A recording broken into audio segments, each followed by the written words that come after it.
We're back at it. Can't wait. It's rolling off to a great start this year, Corey. 2024. It's been an incredible year so far. Some good, some bad. Some good, some bad. Lots going on. Starting to look forward to a spring. We've had a very unusual winter.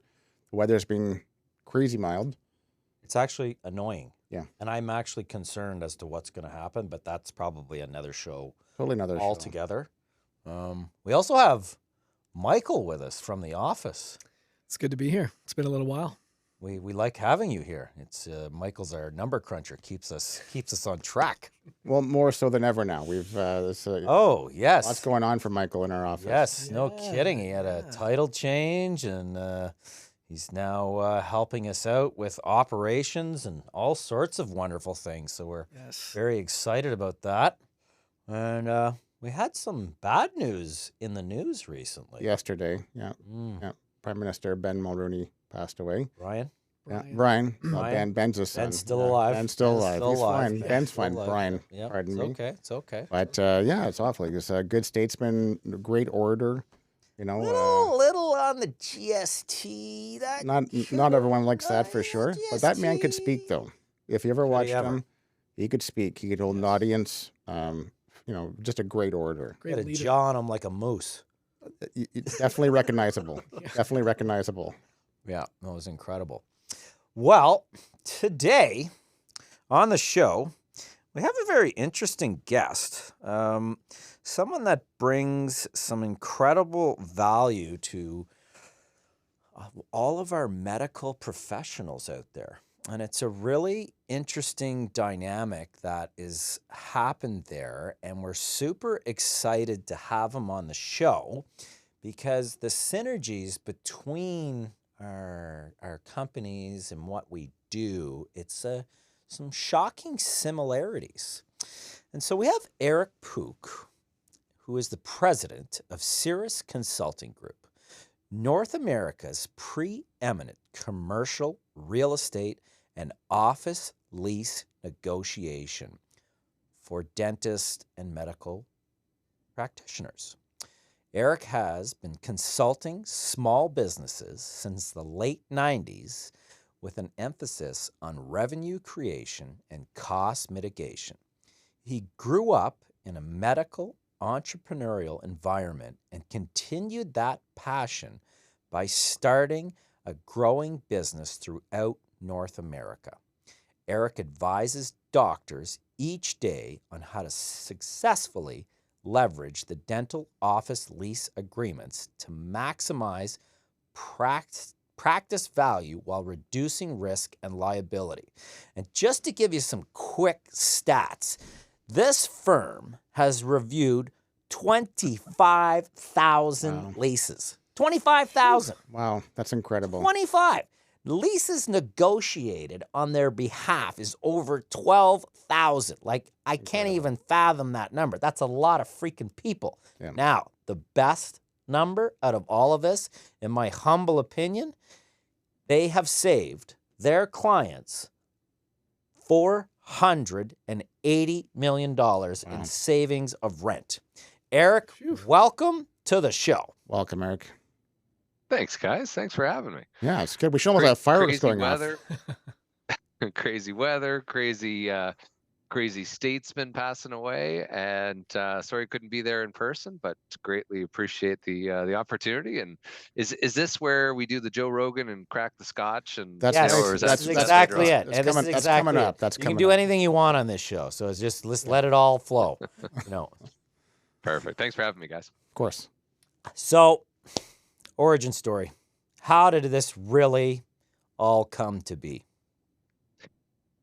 Yeah, it's I chat with people all the time. I'm headed to Vancouver in a week. It's Pacific Dental Conference. It's the sort of business that you'd never think would exist. It's so hyper specialized. Again, we're the only healthcare specialized tenant advisory and dental office lease negotiation firm of our kind in North America. And yeah, we're right. Our headquarters, Yonge and Bloor in Toronto, and we've are celebrating our 30th year. So with 30 years in the business, it was founded originally buy a group of doctors or partner with some real estate experts over time to basically say, look, the dentist, the physician, the vet, they're one of the best tenants on the planet, yet they're the least likely to get the in-depth specialized support to properly leverage their leverage and help them negotiate or renegotiate specifically the office leases. It's astonishing that through all the major medical schools, dental schools, etc., I challenge everyone, chat with their local practitioner and just ask them, how much business training did you have before, right, signing your first employment contract, or even more importantly, before becoming an employer, right, and now having to be signing other employment contracts as the employer. And to this day, it's hardly anything. Maybe a course, maybe an afternoon over pizzas. There was a guest lecturers to come in, but the whole origin story was really straightforward to say, look, you've got this group of incredible tenants, right, that are the smartest people in the room as dentists, physicians, vets, etc. But they would drive around the local neighborhood, they'd call the number on the side of that strip mall at their local home, and before they knew it, they're signing a binding letter of intent on the trunk of a car without really understanding the magnitude and the immense cost, as it really, the lease represents the largest check that business owner will spend to any single entity in their personal or professional life.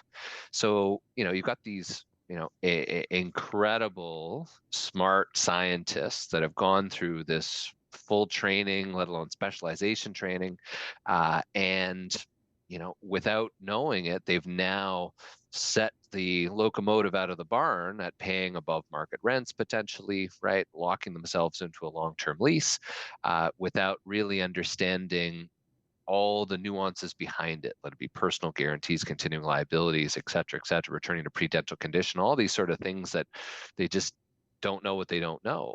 So yeah, the origin story was very simple. 94 back in Alberta.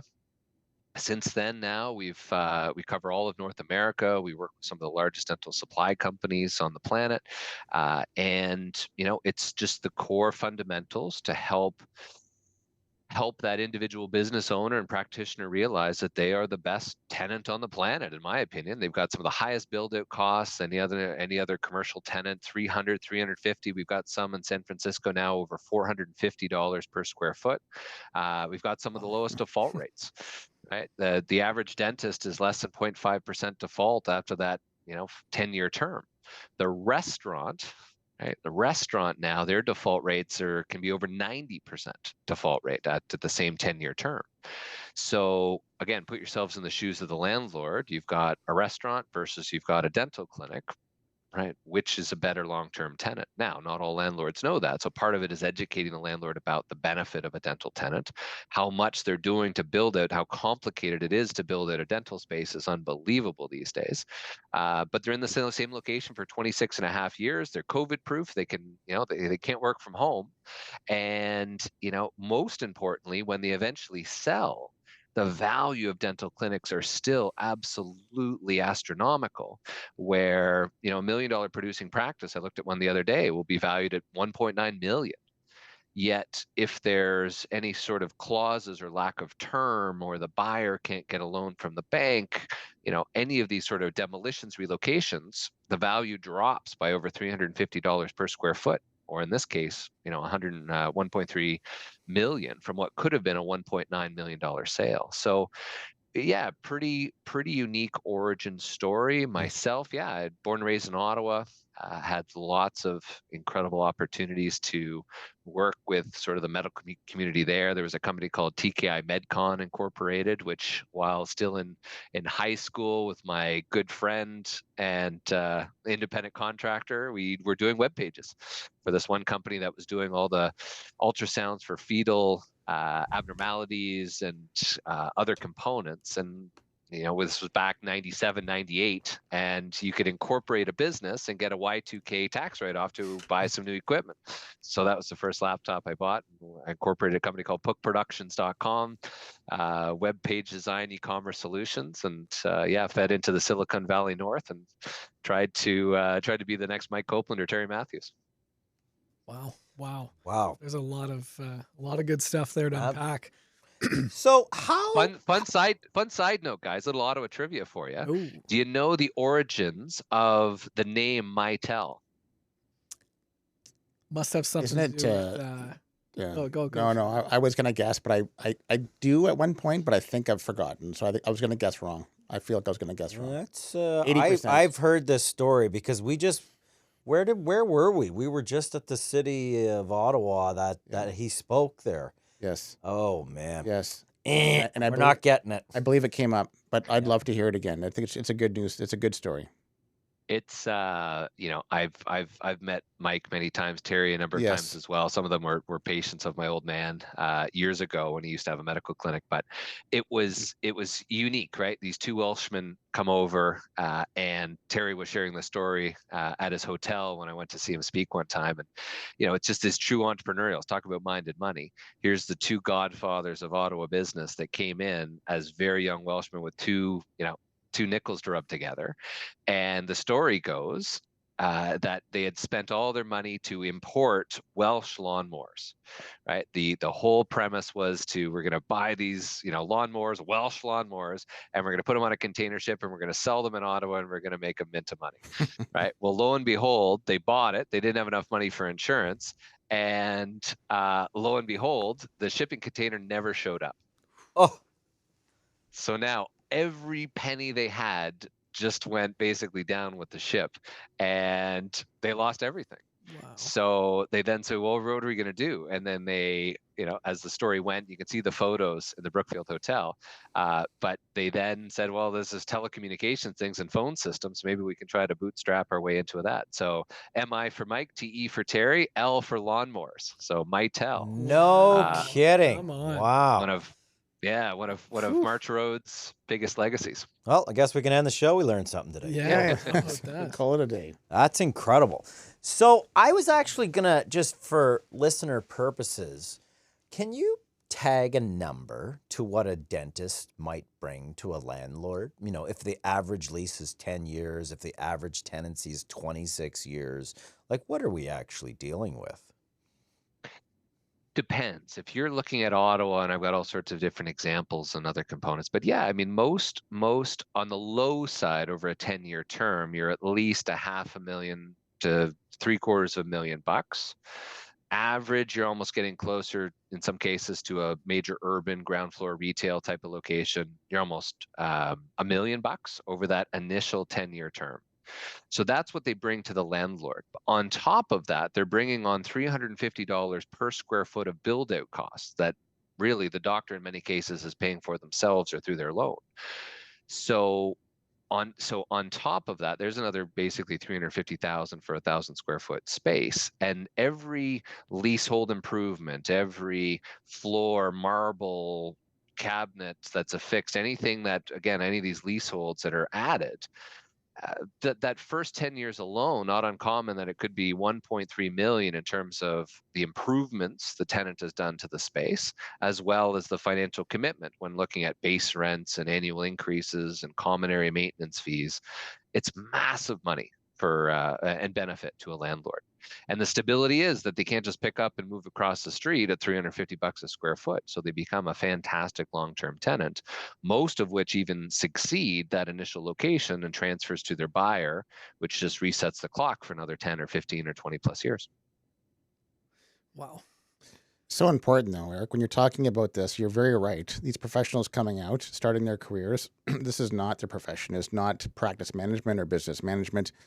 What's the reception like when you start talking like this to a practitioner about this is awareness they should have, and also some of the advocacy that you do to the building owners? Yeah, I love what I do. The best part of my job, I was on the call with one of our local field partners who had connected me with one of their, longstanding doctors in the sort of Ajax, Oshawa, Bowmanville type of area. And, this was a doctor in the sort of later stage of their career contemplating long-term next steps. And just asking some wide-ranging questions about what does their transition plan looks like. right? What is there a child that they can, that they can bring into the business? Are they going to sell it on the open market? If so, if they are going to sell, what are they selling? Right? What does the lease look like? What does the lease expiry look like? Are there any options to renew? And, are you contemplating potentially relocating? What about moving into the adjacent suite? And the doctor said 3 or 4 times, wow, my mind is blown. This is unbelievable. I haven't thought, or I haven't had anyone ask these sorts of questions in years, if not ever. And so again, as their advisor, to answer your question on the practitioner, part of it is just, we want to be the devil's advocate. We want to ask, when do you want to sell, right? What does that look like? How much might that be? If it's a $1 million producing practice, that could be sold for 2 million, right? Especially in a few years from now, as the market heats back up again. So no, the conversation is more so of it's interesting. Many practitioners have this feeling of guilt, like, oh, I'm just, I'm profitable. I'm earning a solid living. I'm providing patient care. So profit and patient care is always a flip side. But in some cases, it's almost the guilt that feels, oh, I've got to pay my landlord more. Or maybe I've just got to, it's just sort of a requirement. Yet at the same time, they'll beat up the dental supply partners to save a couple of points on, cotton rolls or hand pieces, etc. Yet the rent becomes their second biggest hit to overhead, right? They've got their people as number one. They've got their tenancy expense, which is usually about 8.32%. And then you've got, all the merchandise and sundries and all the things they use to run the practice. So yeah, it's their second biggest expense, yet it's also the main agreement that, unfortunately, I'd say at least the majority of doctors are signing their 5-year lease renewals without even really flipping the page, and in some cases signing it in between patients. So yeah, we're using these great opportunities to sort of scream from the rooftops to let any tenant know that they have probably more leverage than they are aware of, especially if they're medical dental. And look, the best use of their time is being chairside. Right? They are we had a client come in and talk to our team during our national kickoff this year, and his billable hours, were well over $1,500 an hour when he's chairside. So why would you even want for a second to think about dealing with the landlord for the 30, 40, in some cases 50 plus hours, dealing with, all the back and forth and business clauses, financial clauses, etc. And his advice to his colleagues were key, and we've got him on a video as well, that basically says, look, things that you do 2 or 3 times a year, do yourself, right? But things that you do 2 or 3 times in your lifetime, outsource to the pros, which, Corey's, is just as applicable to your business, because you only retire once, hopefully, right? Depends on your exits, but the more you can do as a proactive investment versus reactive cost, and connect with the right professional team that is dental medical type of specific, it's the difference of hundreds, if not millions of dollars, as we've covered with lots of the different accountants or practice brokers that we've done lots of lectures with recently as well. That advocacy must be really important, though, Eric, because as I'm listening to you, it's quite clear that you've got the expertise that you bring is very important, and important to highlight to someone, but they're not thinking about this. Like, they have no concept. Most people would not have a concept of some of the pitfalls, some of the dangers that lie ahead. Like you said, signing that lease on the back of the trunk of the car, like, no idea. And then here you are, you must be going out there just saying, hey, just give me some time. I want to explain to you some of these issues that come up. It's no different than some of these business owners that we see that often get themselves into a jam because they've not thought about valuations, transitions, anything like that. The shocker. Yeah. Business is running great. Yep. I'm doing well. I'm profitable. I've got a great lifestyle, good life, good family. Nothing else go through. Not thinking about anything else. No. Timeline is shrinking. 7 years from retirement, no idea yet. Like, no idea. No. Got lots of time, got lots of money, everything will be fine. Sure. Yep. Sure. Common, right? This must be common. But for you, it's like, hey, like, just sit down and listen. I'm going to show you something that's going to change your life. It's true. And unfortunately, many doctors initially get the sinking feeling when we do a call like this. I pull it up on the screen, I share the screen, and just go through the highlights of seeing, right, did you know this was here? Did you know this was here? Did you know this was here? And you can literally see the color of the face change because it's one of these, gosh, we did the lease not long ago for the dentist for the San Francisco Giants, and he did a video for us as well. And it was one of those, yeah, we were so excited to get going. Our family friend was a lawyer, she looked at it, she said, yeah, that, it's a lease. And they just signed it. And in the end, as you can see from the video, the landlord had the right to move them with as little as 3 months worth of notice, right? And only covering up to 3 months worth of base rent. Wait a second. Let's talk on this for 2 seconds here. So are you telling me somebody that signs a lease that's an incredible tenant, the landlord can do what? It's called the relocation provision, which unfortunately some doctors are only finding out about when they're actually putting their practice up for sale. And the practice broker comes back and says, unfortunately, doc, we got a problem. There is risk in this lease that the landlord is going to redevelop or potentially move you at any time. And therefore, there is now a presumed risk to the buyer that the landlord can be forcing them to do a full relocation or even potentially terminate the lease due to a demolition or substantially renovation clause. And the doctor's out on their ear, in some cases with as little as 3 months or 6 months worth of notice. That could be massive, right? Succession planning, because suddenly the equipment alone, like that's insane. Wow. Ventilation, everything like that's a huge startup. Where you ended up or may end up might not be as attractive. So right away, if I'm looking at succeeding that practice, suddenly it's like, whoa, so you're telling me I'm going to succeed your practice, Mike, but I may not end up in the same place that I think that I'm going to be. You're going to be doing dental in the bottom of a 7-Eleven. 6 blocks that way. Maybe that's not where I want my practice. Yeah.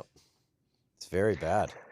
And it's gotten worse recently. But yeah, go ahead, guys. So you've mentioned a few of these specific clauses just as you've been kind of going through this, but can you break down maybe the 3, 4, 5 clauses that you see as the biggest gaps, the biggest opportunities, kind of those biggest ahas for medical practitioners when you're having these conversations? Yeah, absolutely. So really and that's the irony, is that the majority of doctors just focus on the first half of the first page, right? Base rent, who's the tenant, maybe annual increases, and the term. That's it. Yet there's another 88 pages of other stuff in the lease that's hidden there that can have the impact of, again, hundreds of thousands of dollars. So one of the first ones is that most doctors really don't realize is that they have their corporation listed on the lease, but they also then have their name personally, either as the personal guarantor or as the indemnifier. So in essence, and the doctor says, yeah, the landlord said something about that originally 38 years ago. But most doctors don't realize that, that gives the landlords 2 hooks into them, both personally and corporately. And then even worse, as we start to go down into the lease, it's the assignment and subletting section. So Michael, that's another big one that as we look at the lease is any good entrepreneur, you only want to get into something with a clear exit. So when looking at that, there are many leases that doctors have that can prevent them from selling their clinic. Mm. Most doctors don't realize that they have to go to their landlord to ask for their permission in order to sell the clinic. So, right, the landlord has to approve as to who's moving into the space and therefore transferring the lease. But dig in a little bit deeper, Michael, even in the lease, what it'll say is, look, even if you transfer the lease, the original doctor, corporately and personally, will continue as jointly and severally liable with the buyer. So one of the main reasons that doctors have these heart attacks when they go to sell their clinic is they say, no way, right? Michael's buying my clinic And sure, if he's going to pay me for it, fantastic. But I don't want to be on the hook for not only the rent, but the full performance of the lease. No way.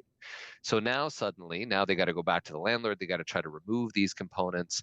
So personal guarantees, the ability to sell, and the assignability of the clinic is a huge one, let alone that continuing liability post-sale, all sort of rolled into one that, I would probably guess is in over 80 to 85% of doctors' leases out there. Wow. Digging through a little bit deeper, it gets even worse. The one I reviewed last night, a little less common, but about 20% of the time, the landlord, when you go to ask the landlord to sell your clinic, they either say yes, right? I like gladiators, down, no, right? I'm not letting Michael buy my clinic. Or, number three is they can actually terminate the lease just for asking to sell the practice. So one of the key components that we continually reiterate and remind our clients is just, again, how important it is to have that clean lease in preparation for sale, and to ensure that they've got a proper, long-term plan. No different than, Corey, when you were in our office, and Michael sharing the importance of the transitions, the importance of the good plan, far easier to do, right, than 2 weeks prior to looking to close, because the way that most of these are written is that if the doctor wants to close on March 1st, right, and they ask the landlord to transfer the lease as of March 1st, that's the date the landlord can terminate the lease. Oh my God. And imagine, right? And this happened to me at a course I did in Vegas. A doctor that was there in San Francisco said, yeah, I went to buy this clinic. I went to the landlord. The landlord said, why the heck are you going to the seller? Just come to me directly. I've got the space. Yeah, I'll do a better lease for you. Yeah, give me a little extra in rent. And, hey, why would you pay him for my space? Wow. So again, doctor, what's the value of your clinic without the keys? 0. Wow. Yikes. Depreciated equipment and maybe some charts. Yikes. Yikes. Yikes. So that's a key piece that we try to really share, advise, and the impact of, especially in the major markets throughout North America, that they are starting to add in a lot more of these demolitions, relocation type of provisions. These are the type of things that the earlier we can get in front of, the better, because look, the opposite can be true. We helped a doctor secure a great 10-year term, 2 5-year options, and when the developer came by to give the landlord a big check, luckily he was protected. We were able to get him a settlement for over $1.1 million, and he's still in the space today. So it's just because, again, he had a lease that didn't have any of those big pitfalls or those $100,000 traps hidden in the lease. So it can be of either extreme. So if you have those traps in your lease, and this is discovered, what is one looking at in terms of timeline, negotiation? Like, I'm sure this does not go tickety-boo once Pandora's box gets opened up. Like, do you just show up with a defib unit when you speak with the dentist first, or? Well, what it is we'll do a critical dates and risk analysis, right? So the doctor would send through the documentation. We would leverage our commercial real estate data, and we try to be a very empowering type of and positive call. But there's only so much you can do to sort of say, look, here's what the brass tacks is, and we always clarify with the doctor to prevent the defibrillation is to say, can we be very candid, right? Can we be very candid and open and honest with you, doctor? And they say, oh, absolutely, for sure. And then we go through those 2 dozen, major clauses. In most cases, it's just 3 or 4 that are enough that the doctor says, okay, I got it. But we really just want to share the numbers. And actually, I don't know if the screen will share, but this was from a course I did last week, if you can see the screen. And this is exactly the example I mentioned before. This is a doctor we're working with in Ontario, which has roughly $1 million producing practice and roughly $300,000 worth of EBITDA, which you can go to Corey and get the full academic description of EBITDA.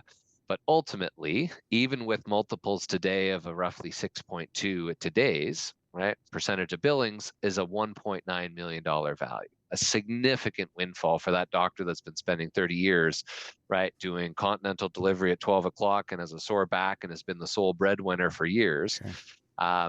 And then, but without any term, or if they're month to month, or if there's anything that would prevent the buyer from being able to realize the cash flow from that clinic, is a decrease of, in this case, over $525,000 or $1.381 million, just because of a termination right, relocation right, or just not enough term. So even if one of our team, Scott's been with us 21 years, Cameron's been 11 years with us, John, incredible resources there. Even just getting a 5-year deferral, the practice brokers can list the practice, right, for almost $350,000 more, just because we've given that future buyer that protection over the next 5 years. So just happened to be a recent example I thought I'd share. Well, when you look at what it would cost for one to, go through this process to add $350,000 to your bottom line, it's a bit of a no-brainer for one to engage in that. So the importance of planning is so critical, sure, right? And we see that, and I really appreciate that on your side of things, because it's a very collaborative approach, and we totally get that, and we see again and again and again that people need to plan, right? It's critical, and I believe in one of your last sessions that we attended with you, we talked about the capital gains exemption. Right? And people kind of lose sight, and you're like, well, are you just going to pass up on $1 million, right? Like, that could potentially be even more, because I think it's around $1 million right now. Yes, it's actually a little more than that, Corey. It's $1,016,836. So about $1 million. That's why he's the bean counter. That's why he's that counter. He's earning the new title. Oh, is he ever? He's earning it. Yep, for sure. Day one for sure. Day one for sure. So you're talking, when you look at somebody saving, tax on the sale, like, you're saving you're adding $350,000 to your bottom line on your lease negotiation. You're taking advantage of capital gains exemption. You're saving another $250,000 in tax on Actually, Corey, it's about $266,000, and I think it's $387,000. Ouch. Bean counter. Yeah. Bean counter. But yeah. I want to bring Mike golfing with me next time. $250,000. Sure. Yeah. Well, somebody better bring somebody golfing, because there's some accounting issues for sure. But let's not get off on a tangent there. As you're talking about the monetary advantages, which is clear, so I see a lot of that. Obviously, there's some great advantage there. There is obviously a considerable non-monetary advantage just to go through this process as well. If you look at the reduction of stress, just how that person's transitioning, how they're feeling. It's hard to really to summarize that in the same way, but clearly for somebody who's taken that time to spend time with your professional team, Eric, and to spend time doing planning, I think at the end of the day is you've increased money in your pocket, but you might actually live longer. Like, you just live a nicer life, right? Yeah, just under clarity, just with more purpose, less stress. Peace of mind is really, Scott's been, went to Algonquin College 30 years ago, has been with us 21 years. It's truly one of the best in the business for office lease negotiations. And, he says it best. He says, look, it's the peace of mind. It's the peace of mind of knowing that, he's got someone in their corner to be able to, the doctor makes all the decisions. We're just there to play the devil's advocate, to say, look, here's what's reasonable, here's what's unreasonable, here's the risk, here's the likelihood of that risk. And basically, here's what we would do if it was our own clinic with our own money. And yeah, a prime example, we were at MNP's headquarters in Ottawa, the old Corel building, ironically enough. And we were doing a big CE course with one of the practice brokers at Tier 3. And they shared the story, Corey, to your point. It was a doctor, two different clinics. One doctor was able to sell the clinic for $4 million and leverage the family members, capital gains, tax exemption, lifetime exemptions, etc., and basically paid zero tax. And another one with a $4 million practice and paid millions of dollars of tax. So, it's one of those, let it be all the fancy things that the accountants do and the purification of assets and butterfly techniques and all those, bad assets, good assets, etc. It's you're bang on, Corey. It's one of those, you don't know what you don't know, and then most doctors just don't want to think about it until they get towards the end, or they just say, look, enough is enough. And at that point, it's you can't fix stuff too late, or heaven forbid, the biggest issue is if the doctor passes away. And then it becomes this emergency exit. And there are so many examples of where the doctor's fallen ill or becomes incapacitated, etc. And suddenly, rule of thumb is if it doesn't sell in the first 90 days, the likelihood of the practice not selling at all, right, increases dramatically. So Pennies it's on the part dollar. of that. Yep. Right. It's part of that individual planning perspective. No different than wills and estates. I mean, it's shocking, but probably at least of the couple hundred of doctors I've spoke to year to date, I'd probably say at least 30 to 40% have not done their wills and estate planning. Wow. How many if you're guessing here, if we're looking at 100 practitioners on a percentage level, how many have not done any type of emergency transition planning to ensure that their practice would be handled properly in the event of a disability or death? I'd say 95%. Wow. Unbelievable. Wow. Right. What a gap. What a massive gap. Unbelievable. Yeah. Well, that kind of pushes us into the other part of this conversation is just, talking about the importance of people actually reviewing their wills, their buy-sell agreements, the common areas of concern. We just talked about them, but there's the 5 Ds: death, disability, divorce, departure, dissolution. Like it's like people lose sight that any one of those could happen any one day of the week. And they don't, you might have something in place from 20 years ago when you started practicing and think it's all good to go, but chances are it's not relevant at all a couple decades later.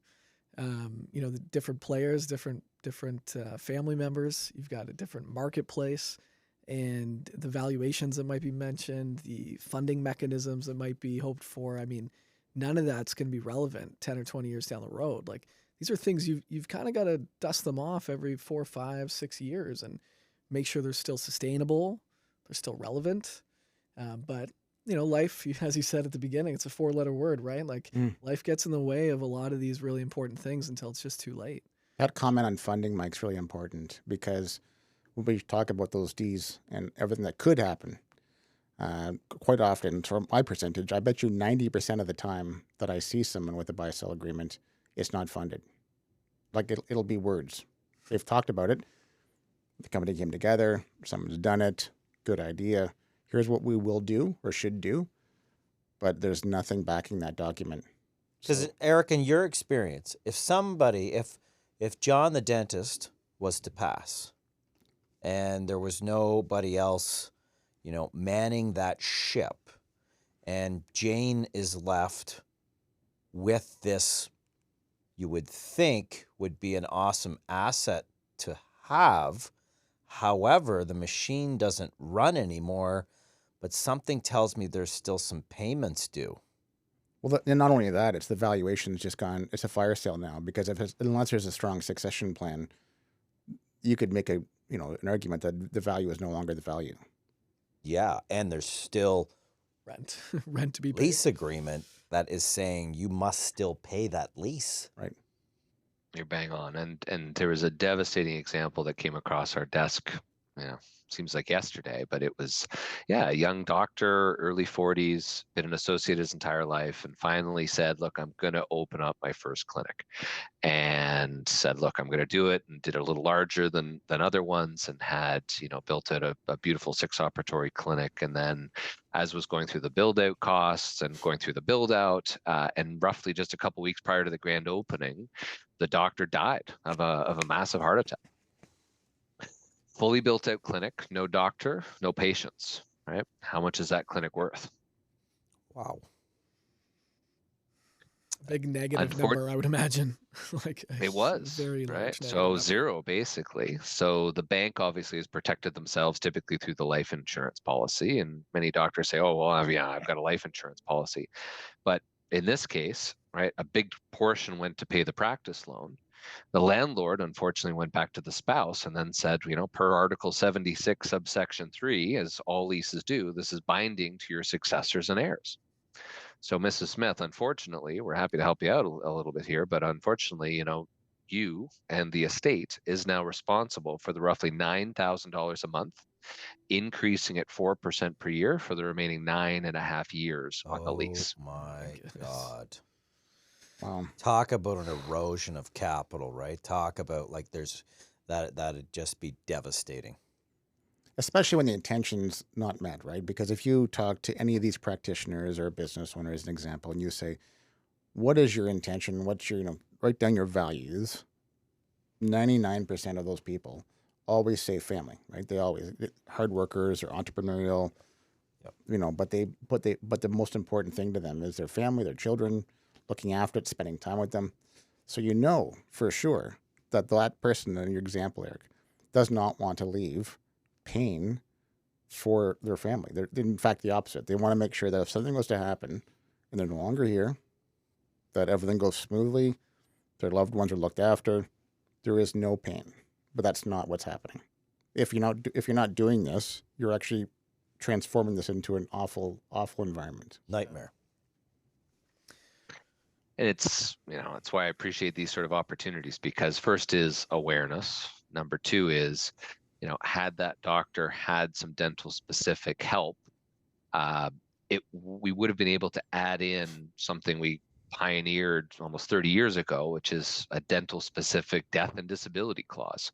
It's a tiny little paragraph, in essence, that basically provides, it's almost like a life insurance policy that doesn't cost the doctor or their estate a penny.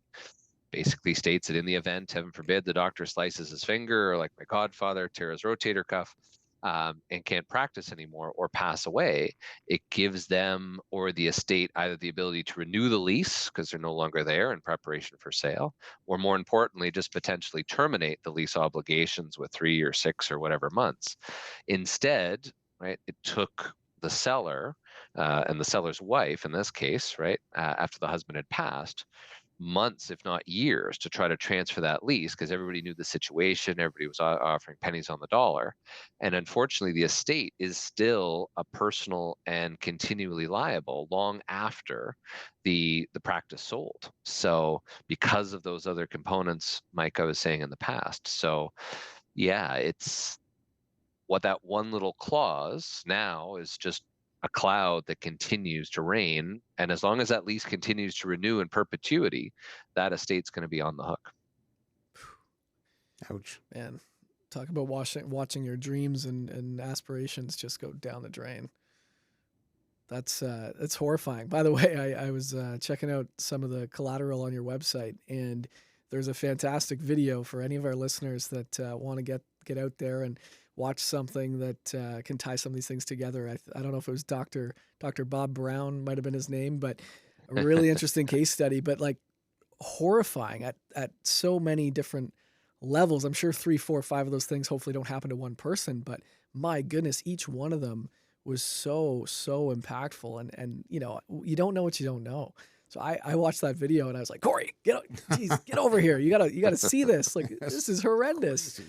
From yeah. Like, if you can speak to that a little bit, or if you got any comments on that, I'd love to hear them. Yeah, it's to try to explain the risks in the lease in a short period of time can become a challenge. So with this, Mike, what you're referring to is just one of the little explanatory videos we did, the little animations, etc. But it explains the situations that almost all doctors fall in the trap of, which is just to be aware of the dates. Right? If you've lined up 10 different doctors and said, when does your lease expire? You'd probably get 50% of them that get it right, maybe less. I'm probably being a little liberal there. Now, if you ask them when is their option to renew deadline date, I'd say less than 5% would know. So what landlords have figured out is how to increase their profit without a penny of additional expense. And all they do is just run out the clock. So by delaying, deferring, you name it, the actual lease negotiation, they don't proactively remind the doctor that your lease is coming up for renewal. Oh, do you want to stay? Don't forget, you've got this key date. Because basically, if the doctor misses that date, which is usually 6 or 12 months prior to the lease expiry, then those remaining options to renew, those 2 or 3, whatever, 5-year options, have just become null and void. And now the landlord has all the opportunity to do whatever they want. They could put a brand new standard form lease in front of the doctor with demolitions, relocations, etc. They could add in personal guarantees. They could add in to collect even a percentage of the doctor's practice sale proceeds. We're seeing more and more often now, landlords actually now requiring money to transfer the lease from seller to buyer. What type of astounding. figure will you be looking at for something like an error of that nature for a dentist? Like, what's that costing them? Depends. There was one example, one of the merger and acquisition attorneys we do a lot of work with, Michael Kuttner, had shared in one of the recent courses. And it was a doctor who had about 3 or 4 years left on their term and 2 5-year options. But the 2 5-year options were personal to the seller, Dr. Jim Smith. So they said, okay, well, the buyer's going to need to get their loan approved. They're going to need those options to renew to transfer to the buyer. So they went, they went to the landlord, and the landlord said no. They said, what do you mean no? It can't be no. We got to sell this clinic, and they need term, and they can't get term without the options being assigned. After all the pushing and shoving, the landlord said, okay, you want us to do it? It's $100,000. Oh my God. And what do you think the seller did? Paid. I mean, what are you going to do? You're going to pay him. Right. Another one so now you're up to 450,000 based on our previous example. There you go. So landlords, when they're dealing directly with a practitioner, I hate to use the term like taking candy from a baby, but they must love this. Like, they just must love like rubbing their hands together, thinking this practitioner has no idea how to navigate this document. I'm going to take advantage of this. It would be like the Buffalo Bills going on and playing against a high school football team. It's just like, we are going to take complete advantage of the field. Whereas when you walk in, from the sounds of it, like, you're so versed in how to navigate that, the dangers, the pitfalls, that immediately I'm sure you've changed the whole game plan. Yeah, I think the best way, again, there's great landlords out there. There's great agreements. It's more so of just a lack of knowledge in some cases on both sides, right? But the rule of thumb here is that, think of it as sort of the teeter-totter. Most doctors feel that the landlord's down here with the 600-pound gorilla, and they're up here with their legs dangling in the wind. So the whole premise behind it is sure, right? The landlords are not placing crowns. The landlords are not removing impacted thirds. The landlords aren't doing advanced endodontic procedures. All the landlords are doing all day, every day, are negotiating dental office leases. So it gives us the opportunity to help just simply level the playing field.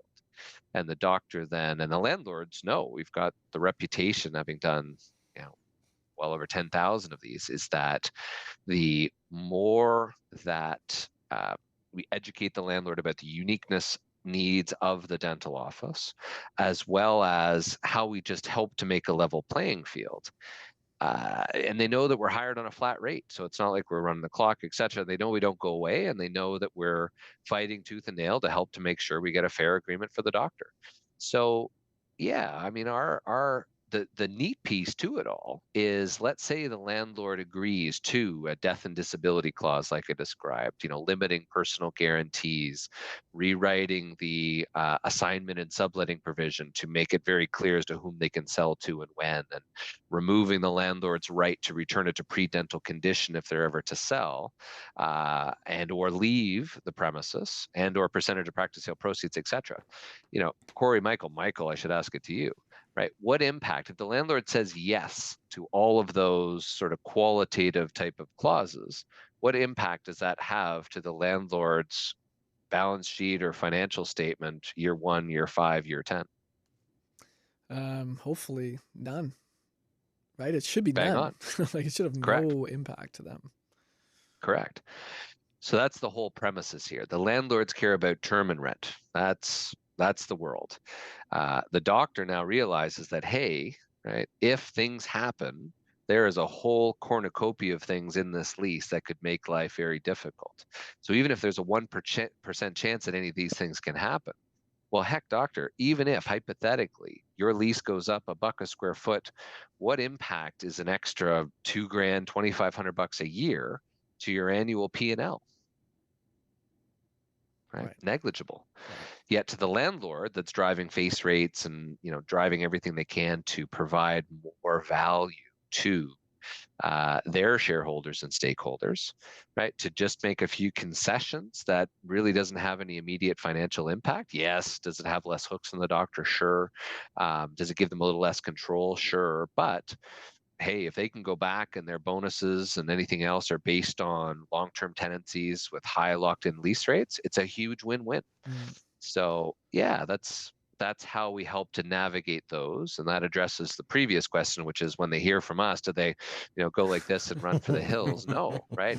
It means that the doctor's serious about the space. They've helped hire us to help advise them through structuring a great long-term plan and process, and we want to take good care of them throughout the process and explain to them what's fair and reasonable and what's not.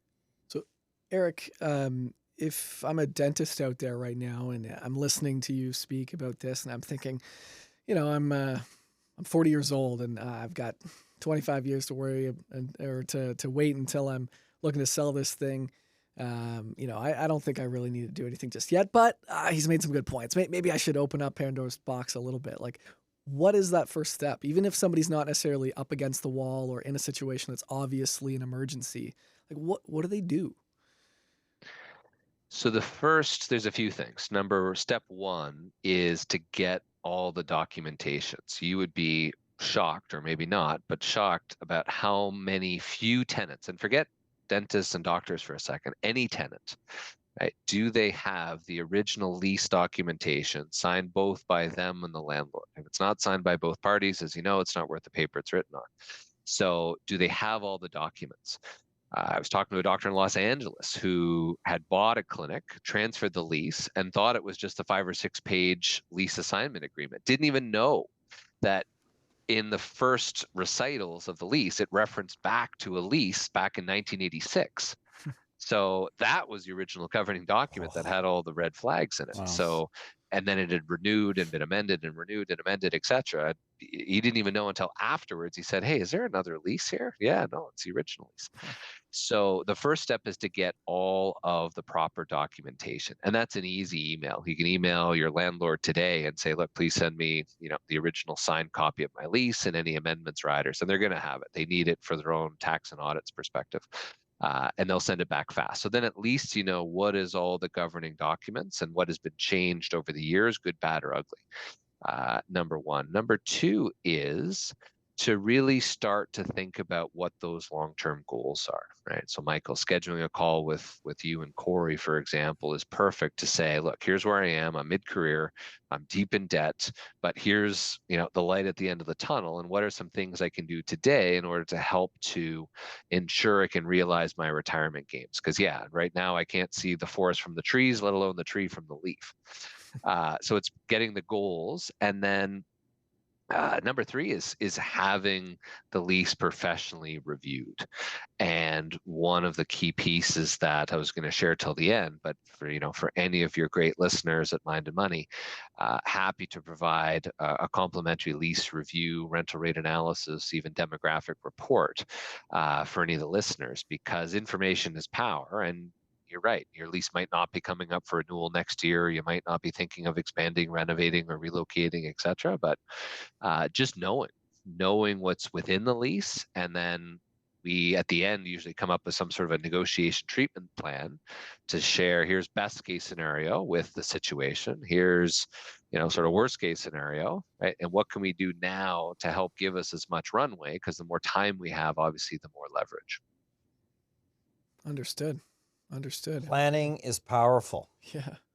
What do you think about Correct. that, Michael? I like that. That's our new tagline, That's right? not tag- That's, yes, isn't that our new another one. tagline? Another one. Planning is powerful. Thinking forward. Yes.